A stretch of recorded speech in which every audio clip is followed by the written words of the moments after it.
ఆయన మగ పిల్లగాడి వరకు ఉంచుకుంటాం కదా. ఒకసారి ముగ్గురు అయిన వాళ్ళు, నలుగురైన వాళ్ళు కూడా ఉన్నారు.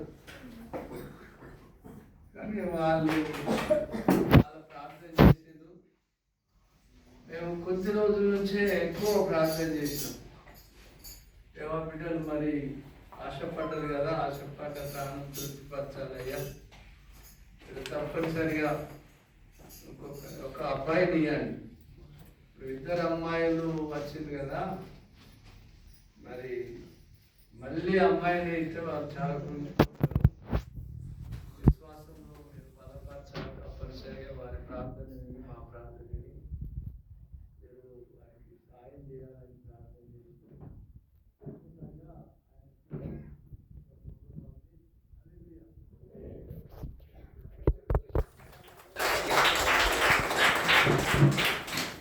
అంటే చిన్నగా ఒక మాట చెప్పాలి. దేవుడు ఏమేమి